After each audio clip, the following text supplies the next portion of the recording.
아브라함은 신구약 성경 통틀어 가장 많이 나오는 인물 가운데 한 사람이기도 하고 우리에게 가장 많이 알려진 성경의 인물 가운데 한 분이기도 합니다.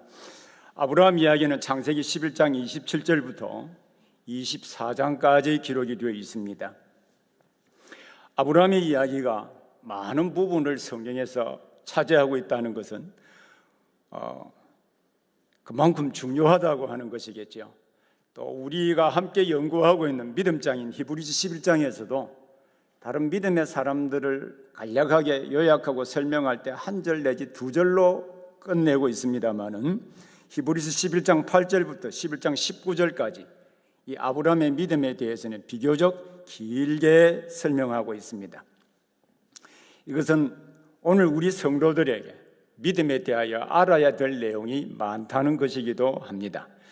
여기뿐만 아니라 신약 성경 여러 곳에서도 아브라함의 믿음을 모범적으로 소개합니다.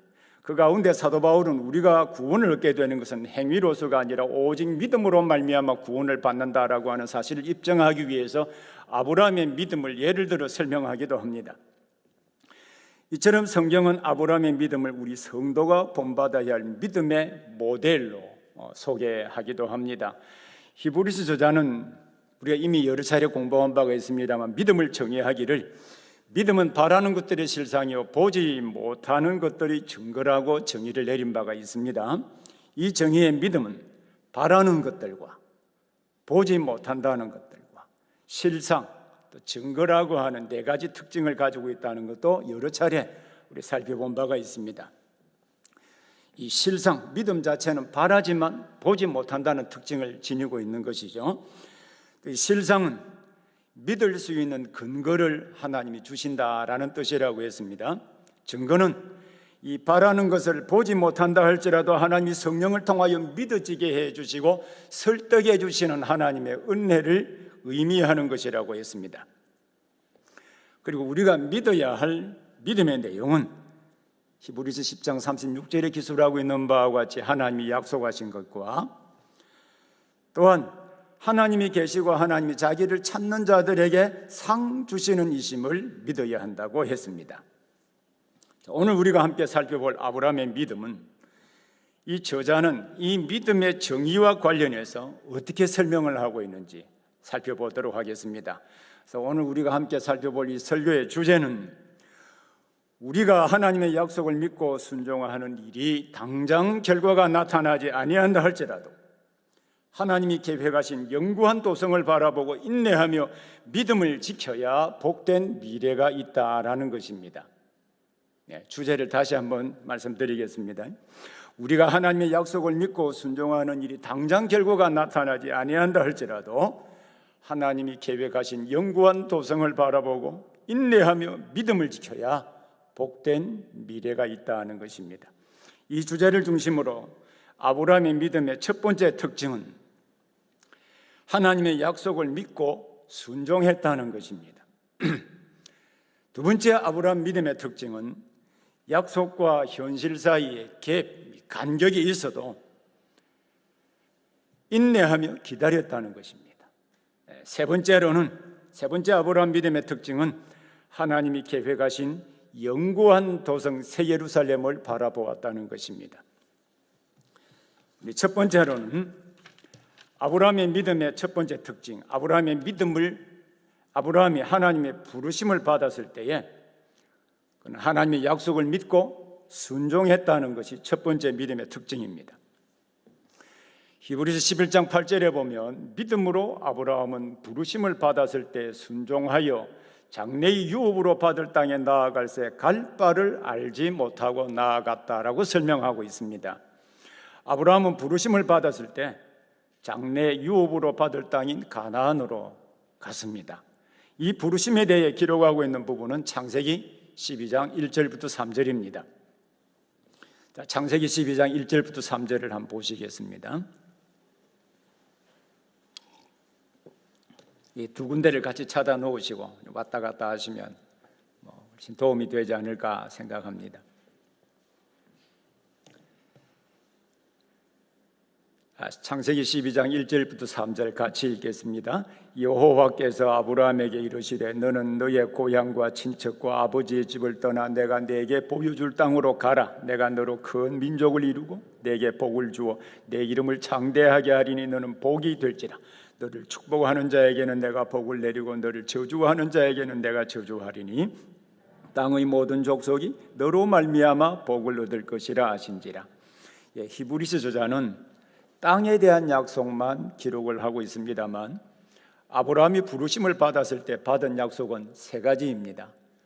첫 번째로는 자손에 대한 약속으로 이 본문에 너로 큰 민족을 이루게 되리라. 민족을 이루려고 하면 자손에 대한 약속이 선행이 돼야 되지요.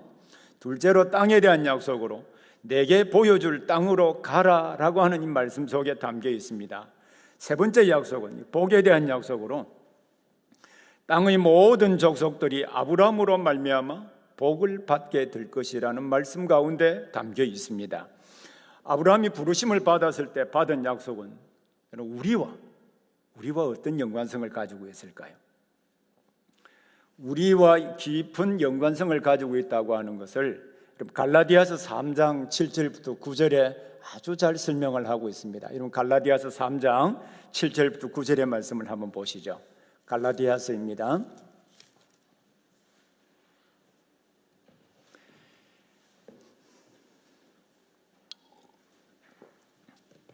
갈라디아서 3장 7절부터 9절의 말씀입니다. 자, 같이 읽겠습니다. 그런즉 믿음으로 말미암은 자들은 아브라함의 자손인 줄 알지어다. 또 하나님이 이방을 믿음으로 말미암아 의로 정하실 것을 성경이 미리 알고 먼저 아브라함에게 복음을 전하되 모든 이방인이 너로 말미암아 복을 받으리라 하였느니라. 그러므로 믿음으로 말미암은 자는 믿음이 있는 아브라함과 함께 복을 받느니라. 여기서 성경은 아브라함이 받은 약속을 가리켜서 복음이라고 했습니다. 복음. 그리고 모든 이방이 아브라함으로 말미암아 복음을 받을 것이라고 했습니다. 여러분 이 복음은 오실 그리스도, 그가 행하실 일 곧 십자가의 죽으심과 부활을 의미하는 것입니다. 자, 갈라디아서 3장 조금 전에 찾으셨죠? 3장 16절을 보겠습니다. 3장 16절에 보면요, 자, 다 같이 읽겠습니다. 3장 16절도요. 시작. 이 약속들은 아브라함과 그 자손에게 말씀하신 것인데 여럿을 가리켜 그 자손들이라 하지 아니하시고 오직 한 사람을 가리켜 내 자손이라 하셨으니 곧 그리스도라. 자, 이 복음을 믿음으로 그리스도와 연합하여 세례를 받은 사람은 모두 다 아브라함의 자손이기도 합니다. 여기에는 인종과 신분과 성의 차별이 없습니다. 갈라디아서 3장 29절 말씀 한번 보시죠. 갈라디아서 3장 27절부터 29절 말씀 같이 함께 읽겠습니다. 27절부터 29절입니다. 누구든지 그리스도와 합하기 위하여 세례를 받은 자는 그리스도로 옷 입었느니라. 너희는 유대인이나 헬라인이나 종이나 자유인이나 남자나 여자나 다 그리스도 예수 안에서 하나이니라. 너희가 그리스도의 것이면 곧 아브라함의 자손이요 약속대로 유업을 이을 자니라. 자, 그렇다고 한다면 아브라함이 받은 약속은 우리의 구원과 밀접한 연관성을 가지고 있는 것이죠. 아브라함이 약속을 믿었다고 한다면 역시 아브라함이 받은 복을 오늘 우리도 받는다는 것이겠지요. 이 약속이 우리의 구원과 연관되어 있다고 하는 것은 땅에 대한 약속을 통해서도 알 수 있습니다. 왜냐하면 하나님이 아브라함에게 주신 땅에 대한 약속도 장차 주 예수 그리스도를 믿는 우리가 들어가게 될 완전한 하나님의 나라에 대한 약속을 내포하고 있기 때문입니다. 이 아브라함에게 한 약속 가운데 복에 대한 약속은요, 이 복에 대한 약속은 특별히 잘 이해할 필요가 있습니다. 자손을 많이 얻는 것도 복입니다. 하나님 주신 복이고요.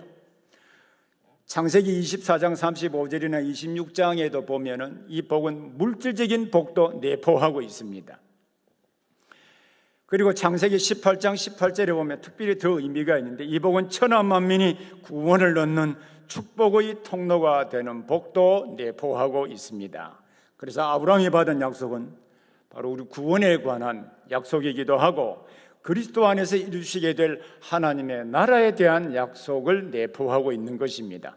그래서 이 아브라함이 받은 약속이 중요한 것입니다. 자, 히브리서 저자는 이 아브라함의 믿음의 특징을 설명하면서 믿음으로 아브라함은 부르심을 받았을 때 순종하여 장래 유업으로 받을 땅에 나아갈새 갈 바를 알지 못하고 나아갔다라고 했습니다. 자, 여기에 땅에 대해서만 말했습니다. 하지만 그가 받은 약속 가운데 대표적인 한 가지만 언급했습니다만 실제로 내용적으로 보면 세 가지 자손에 대한 약속, 땅에 대한 약속, 복에 대한 약속을 다 포함을 하고 있습니다. 여기에서 내가 내게 보여줄 땅으로 가라라고 한 말씀은 우리가 많이 오해하고 있는 말씀 가운데 하나이기도 합니다. 특히 히브리서에 보면은 갈 바를 알지 못하고 나아갔다라고 말하고 있죠.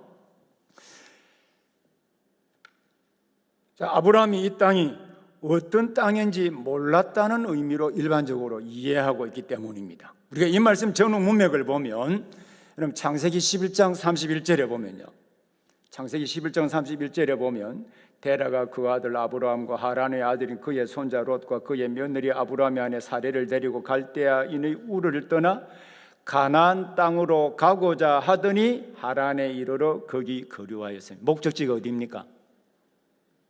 가나안으로 가고자 하더니. 다음 창세기 12장 5절을 보시죠. 아브라함이 그의 아내 사레와 조카 롯과 하란에서 모은 모든 소유와 얻은 사람들 이끌고 가나안 땅으로 가려고 떠나서 마침내 가나안 땅에 들어갔더라. 목적지가 어디입니까? 가나안이죠. 그러면 가야 할 땅의 목적지를 알고 출발했다는 것입니다. 특히 여기에 가나안 땅으로 가려고라는 히브리어 본문은요, 목적을 나타내는 구문입니다. 이것은 목적지가 이미 가나안 땅이라고 하는 것을 알고 떠났다는 것을 의미합니다. 그런데 히브리서 저자는 11장 8절에서 믿음으로 아브라함은 부르심을 받았을 때 순종하여 장래 유업으로 받을 땅에 나아갈새 갈 바를 알지 못하고 나아갔으며 라고 번역을 했습니다. 우리가 이 말씀을 그러면 어떻게 이해를 해야 될까요? 이것은 가야 될 장소의 지리적인 위치를 알지 못하고 떠났다는 개념이 아닙니다.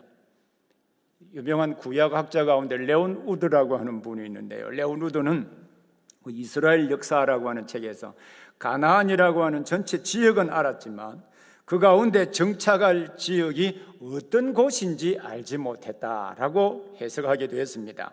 이 본문의 강조점은 아브라함이 가야 할 곳의 상태가 어떠한지 알지 못하였지만 하나님의 부르심에 온전히 순종했다는 데 강조점이 있습니다. 가야 될 그 장소는 알고 있었고 그 장소가 어떤 성격의 땅인지 알지 못했다라는 뜻입니다. 바로 이 점이 아브라함의 믿음의 특징 가운데 첫 번째 부분입니다. 아브라함은 하나님으로부터 부르심을 받았을 때 그가 앞으로 어떤 희생을 치러야 하는지 또는 어떤 어려운 지경에 처하게 될는지 계산하지 않았습니다. 단순히 그는 하나님의 부르심에 순종했습니다. 하나님께서 아브라함을 부르셨을 때 가야 될 땅에 대한 자세한 설명을 주신 바도 없습니다. 그럼에도 불구하고 아브라함은 하나님의 말씀을 그대로 믿고 순종했습니다. 그럼 어떻게 아브라함이 그 땅이 어떤 땅인지도 알지 못하고 순종했을까요? 자, 바로 여기에서 우리는 믿음에 대한 올바른 개념을 정의할 필요가 있습니다. 믿음은 지난 시간에도 한번 설명을 드린 바가 있습니다만 믿음은 세 가지 요소를 함께 내포하고 있습니다. 그것은 지식적인 요소와 감정적인 요소와 의지적인 요소입니다. 이 세 가지 요소, 지식적인 요소와 감정적인 요소와 의지적인 요소는 서로 분리할 수는 없습니다만 서로 구분해 볼 수는 있습니다. 지식적인 요소는 우리가 무엇을 믿는지를 알아야 된다는 것입니다. 예를 들어서요, 어떤 사람이, 실제로 그런 사람을 저는 많이 만나본 적이 있습니다. 나는 하나님도 모르고 그리스도에 대해서도 잘 모르고 성경도 잘 모르지만 나는 그리스도를 믿는다, 이런 말 들어본 적이 있죠. 나는 그리스도도 모르고 하나님도 모르고 성경도 모르는데 나는 그리스도를 믿는다라고 말합니다. 여러분, 이것이 참된 믿음이라고 말할 수 있을까요? 그리고 예수님을 성부 하나님과 동급으로, 성부 하나님, 성자 하나님, 성령 하나님과 동등한 하나님으로 보지 않고 하나님의 피조물로 믿는 여호와의 증인이 나는 그리스도를 믿는다라고 말한다면 그가 믿는 것은 무엇을 뜻하는 것일까요? 그는 그리스도를 하나님의 피조물로 믿는다는 뜻인데 그가 구원받은 믿음이라고 말할 수 있겠습니까? 그래서 참된 믿음은 하나님을 아는 지식에 근거해 있어야 합니다. 이 지식은 과학이나 수학적인 지식과 달리 하나님과 우리와의 인격적 관계에 기초해 있습니다. 믿음의 감정적인 요소는 하나님의 인격을 믿고 그의 말씀을 마음으로 동의하는 것을 의미합니다. 지식이 없이 감정만 뜨거워도 그것을 참된 믿음이라고 말할 수는 없습니다. 의지적인 요소는 행함으로 그가 지식적으로 알고 있는 믿음을 표현하는 것입니다. 그래서 믿음에서 이 세 가지 요소들 가운데 어느 하나도 분리할 수가 없습니다. 이 믿음의 요소들을 나무에다 한번 비교해 보면요, 믿음의 지식적인 요소는 뿌리이고, 감정적인 요소는 그 뿌리, 지식에서 올라오는 영양분을 공급해가는 줄기와 가지라고 말할 수 있고, 의지적인 요소는 그 잎사귀와 열매라고 할 수 있습니다. 믿음에 대한 이 구조를 이해하는 것은 매우 중요합니다. 예를 들어서 우리 교회당에 절대 그런 일이 없어야 되긴 합니다만, 교회당에 누수가 생긴다든지 기타 어떤 문제가 생겼다고 가정해 봅시다. 이때 제일 중요한 것은 무엇일까요? 설계도입니다. 설계도를 보면 그 문제의 원인이 어디에서 비롯되는 것인지 알 수 있거든요. 이처럼 믿음의 구조를 이해할 때 신앙생활에 만약에 문제가 발생하거나 신앙생활에 슬럼프를 겪게 될 때에 그 문제의 본질이 어디에 있는지 자가 진단이 가능하다면 치유와 회복도 가능하다는 뜻입니다. 이러한 믿음의 정의에 따라 생각해 보면 아브라함이 부르심을 받았을 때 순종하여 장래 기업으로 받을 땅에 나아갔다고 하는 것은 그를 부르신 하나님과의 그 인격적인 관계에서 그의 말씀을 마음으로 동의한 결과로 나타나는 것입니다. 여러분은 참된 믿음을 소유하고 있다고 믿습니까? 그렇다면 그 믿음은 반드시 순종함으로 표현이 되어야 합니다. 이것이 아브라함의 믿음의 가장 중요한 특징입니다. 바로 이 점은 우리 성도에게도 매우 중요한 부분입니다. 참된 믿음은 항상 순종이 동반되어야 합니다. 순종 없는 믿음은 참된 믿음이라고 말할 수 없기 때문입니다. 예수님의 동생 야고보는 이 순종이 없는 믿음을 가리켜서 영혼 없는 몸이라고 했습니다. 영혼 없는 몸은 죽었잖아요. 순종이 없는 믿음은 죽은 믿음입니다. 아브라함은 하나님과의 인격적인 관계를 신뢰하고 그의 약속을 온전히 믿었기에 순종할 수 있었다는 것입니다. 자, 그러면 두 번째로 아브라함 믿음의 두 번째 특징은요, 약속과 현실에 간격이 있어도 인내하며 기다렸다는 것입니다. 자, 히브리서 11장 9절을 보면요, 믿음으로 그가 이방의 땅에 있는 것 같이, 약속의 땅에 거류하여 동일한 약속을 유업으로 함께 받은 이삭 및 야곱과 더불어 장막에 거하였으니라고 했습니다. 이 말씀은 아브라함이 하나님의 약속을 믿고 순종하여 가나안에 정착한 이후에 믿음으로 살았다라고 하는 것을 말하고 있는 것입니다. 자, 우리가 아브라함의 생애가 기록된 창세기 본문을 볼 때 하나님께서는 기업으로 주실 것이라고 약속하셨던 그 가나안을 곧바로 주시지 않았습니다. 아브라함이 하나님이 장래의 유업으로 주실 땅인 가나안에 들어와 보니 이미 그곳에는 그 땅에 다른 부족들이 살고 있었습니다. 창세기 12장 6절에 보면 그때에 가나안 사람이 그 땅에 거하였더라라고 했습니다. 언뜻 보기에 아브라함이 받은 약속과 지금 놓여 있는 그의 현실과는 서로 괴리가 있지요. 간격이 있고 모순이 있어 보입니다. 이때 하나님께서 아브라함에게 나타나 네가 보는 바로 이 땅을 내 자손에게 줄 것이다 라고 약속하셨습니다. 그러자 아브라함은 자기에게 나타나는 여호와께 바로 그곳에 제단을 쌓았습니다. 창세기 12장 7절에 기록이 되어 있죠. 이뿐만 아니라 자기 땅이 없었기 때문에 계속해서 옮겨 다닐 수밖에 없었습니다만 그는 가는 곳곳마다 제단을 쌓고 여호와의 이름을 불렀습니다. 이 일은 하나님이 그에게 약속하신 것을 이루실 것이라고 믿는다는 믿음의 표현입니다. 아브라함은 이러한 방법으로 하나님이 약속하신 것을 이루실 줄을 믿고 인내하며 믿음으로 살았습니다. 그가 받은 약속과 그의 삶의 현실 사이에 간격이 있어도 언젠가 우리 하나님께서 약속과 현실을 일치시켜 주실 것이라고 하는 믿음으로 인내하며 살았다는 말입니다. 매우 단순하게 보이지만 아브라함이 제단을 쌓는 이 일은 약속과 현실 사이의 간격을 극복하는 가장 실제적인 방법입니다.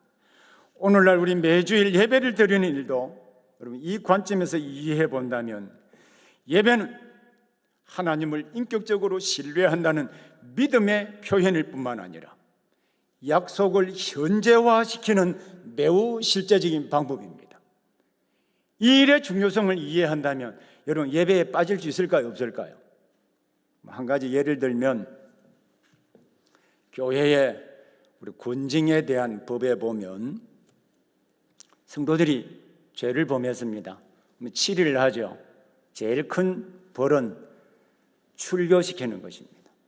다음 두 번째 벌이 무엇일까요? 성찬에 참여하지 못하게 합니다. 성찬에 참여하지 못하게 한다라고 하는 것은 어떤 의미일까요? 하나님이 베푸시는 그 은혜에 참여하지 못하게 한다는 것입니다. 그리고 예배에 참여하는 그 복을 제한시키는 것은 그 예배에 임하시는 하나님의 은혜를 당신은 받을 자격이 없습니다라고 일치적으로 제한하는 것입니다. 그러면 예배에 참석하는 일이 중요할까요? 중요하지 않을까요? 매우 중요합니다. 하나님의 은혜와 하나님의 약속을 현재화시키는 매우 중요한 은혜의 방편으로 주신 것이기 때문입니다.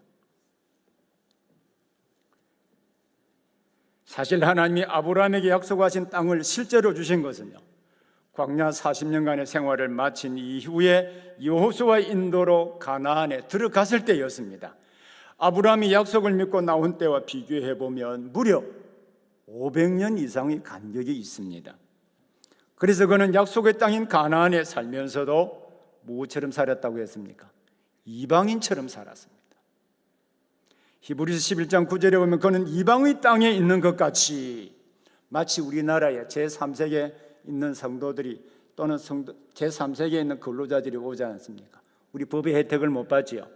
그래서 많은 고통을 받습니다. 그처럼 살았다는 뜻입니다.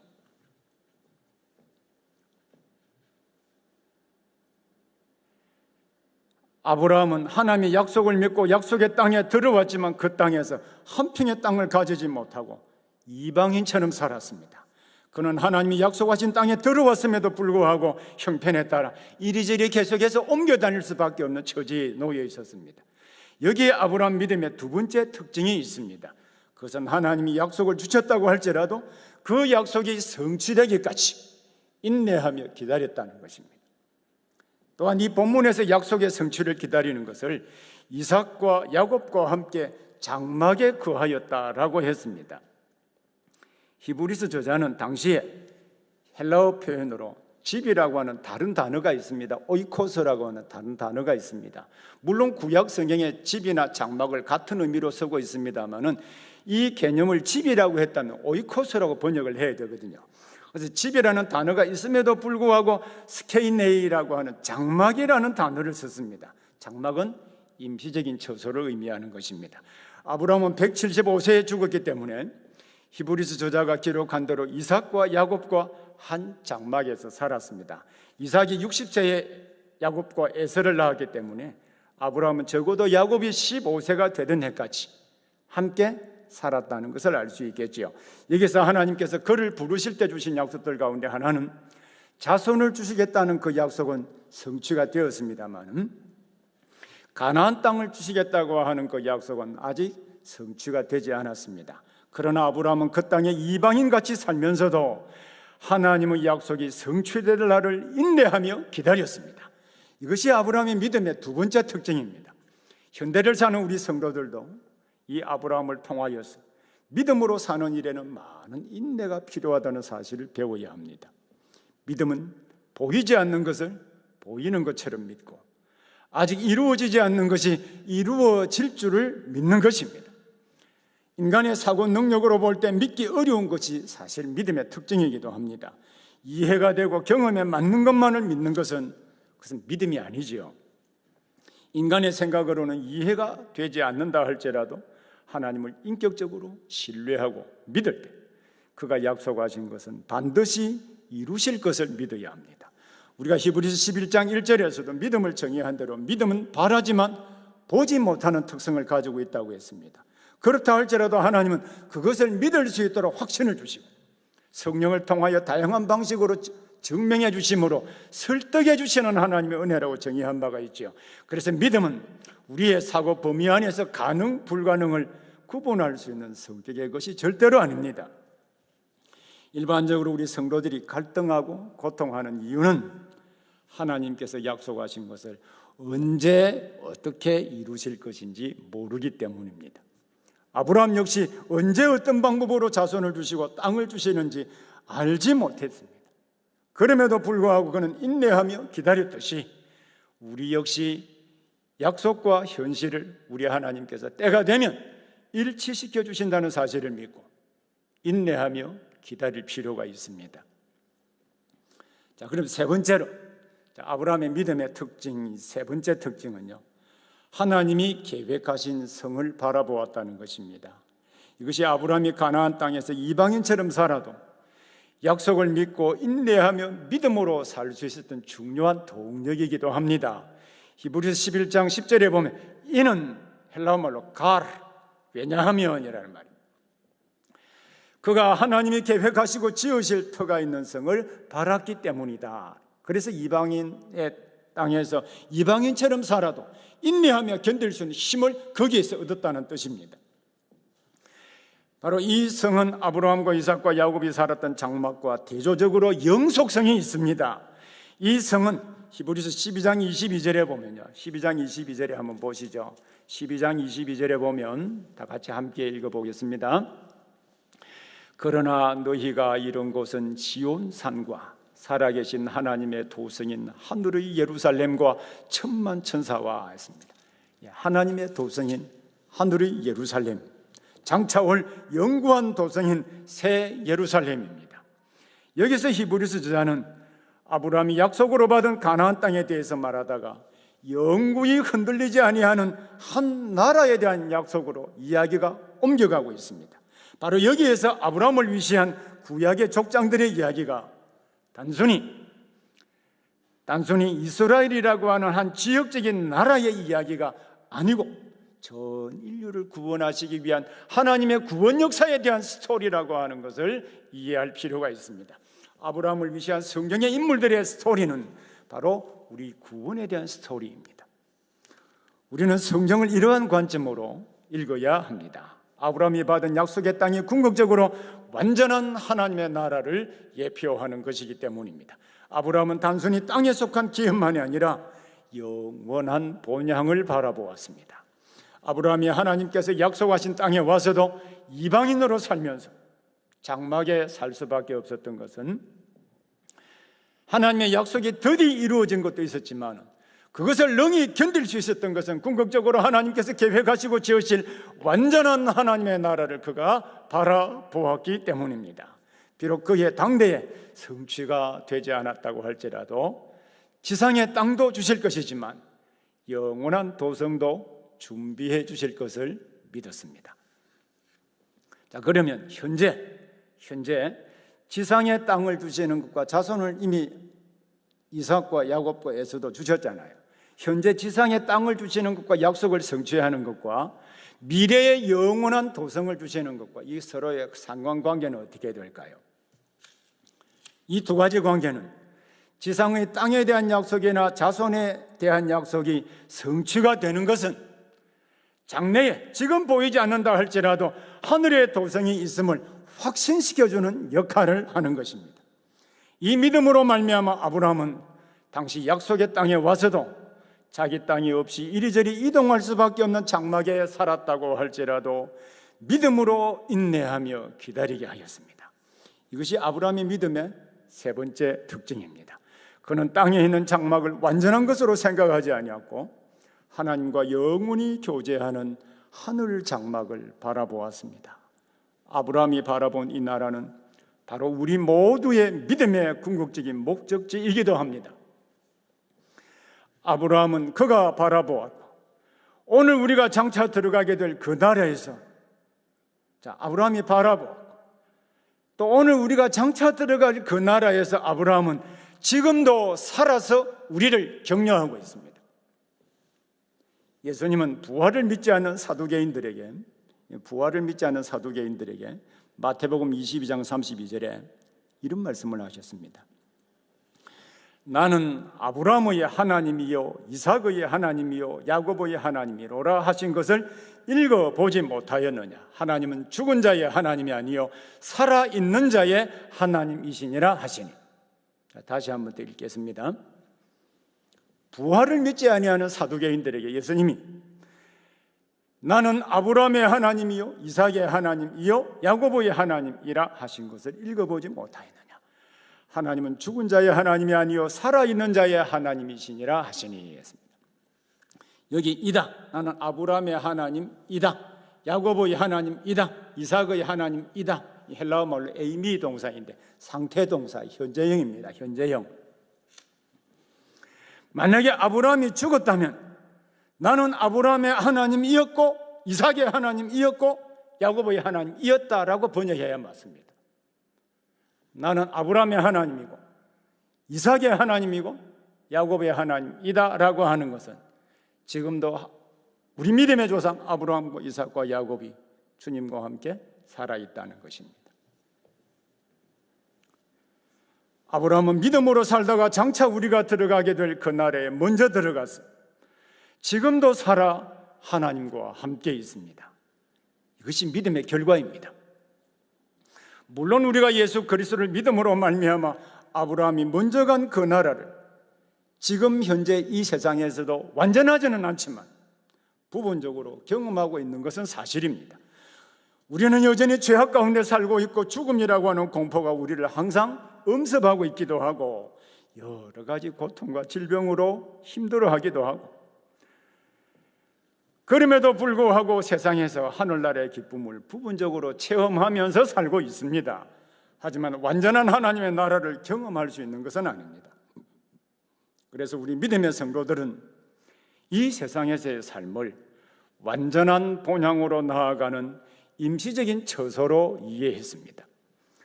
아마 우리는 세상에서의 성도의 삶을 가리켜서 나그네나 순례자의 삶이라고 말하는 것을 종종 우리 믿음의 선배들을 통하여 들었을 것입니다. 우리가 잘 알고 있는 철로 역정의 저자인 존 버녀도 그 철로 역정이라고 하는 것도 하늘나라 본향으로 나아가는 그 과정을 소설로 그린 내용이죠. 세상에 대한 이러한 이해는 세상에 집착하지 않고 하늘나라를 바라보게 만듭니다. 아브라함은 자신의 목과 소유가 이 땅에 있지 아니하고 하늘나라에 있다는 사실을 깨달았습니다. 이것이 그가 비록 약속의 땅에 들어와서 하나님이 약속하신 그 땅에 다른 이민족이 살고 있다 할지라도 때가 되면 그 약속과 현실을 일치시켜 주신다고 하는 그 믿음으로 살 수 있었던 비결입니다. 완전한 하나님의 나라를 바라보는 사람들은 세상에 목적을 두고 살지 않습니다. 오직 하나님이 기뻐하시는 것이 무엇인지 생각하며 살게 됩니다. 아브라함처럼 하나님이 계획하신 영구한 도성인 새 예루살렘을 바라본다면 세상의 쾌락으로 향하는 느슨해진 우리의 마음을 바르게 행동하도록 인도해주는 역할도 합니다. 그러나 성경은 완전한 하나님의 나라를 경험할 수 있는 것은 주님이 재림하시는 날이라고 한정해 주셨습니다. 우리는 이 날이 언제인지 알지 못하기 때문에 기다려야 됩니다. 그 기다림의 세월이 저는 개인적으로 오늘 밤이면 제일 좋겠습니다. 꼴보기 싫은 사람도 안 보고 코로나 돼서 해방되고 주님이 오시면 그 완전한 나라가 얼마나 좋습니까? 그러나 이 기다림의 세월이 1년인지 2년인지 혹은 10년인지 100년인지도 모릅니다. 초대교회로부터 주님이 오셔서 이루시게 될 완전한 하나님의 나라를 우리 앞서간 믿음의 선진들이 계속 기다려왔습니다. 그 기다림의 세월이 길어질수록 그 나라에 대한 소망은 점점 옅어지고 땅에 대한 소망이 오히려 더 짙어지게 됩니다. 그래서 점점 교회가 세속화되고 땅에 속한 것에 집착하게 되어 있습니다.